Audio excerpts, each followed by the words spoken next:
২৭ বছর পর একসাথে পর্দায় আসছেন বলিউড অভিনেত্রী কাজল ও দক্ষিণ ভারতের অভিনেতা প্রভুদেবা।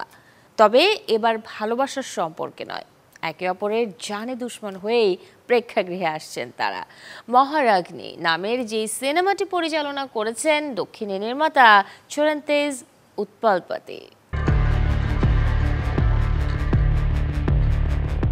২৭ বছর পর ফের পর্দায় একসাথে ধরা দিয়েছেন বলিউডের দুই তারকা কাজল ও প্রভুদেবা।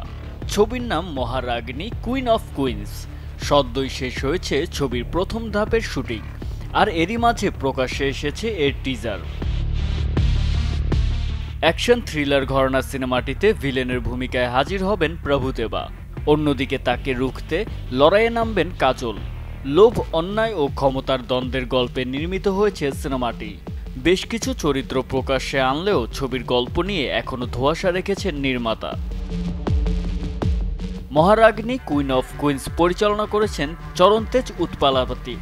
এটি তার হিন্দি ডেবিউ সিনেমা।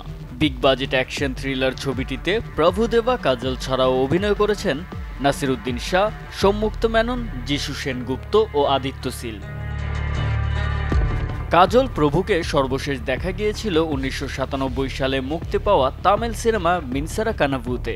২ যুগেরও বেশি সময় পর এবার তারা পর্দায় ফিরেছেন একে অপরের জানি দুশ্মন হয়ে।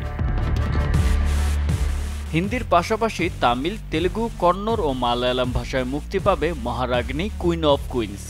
শুটিং সহ পোস্ট প্রোডাকশনের সকল কাজ শেষে ২০২৫ সালে সিনেমাটি প্রেক্ষাগৃহে আসবে বলে জানা যায়।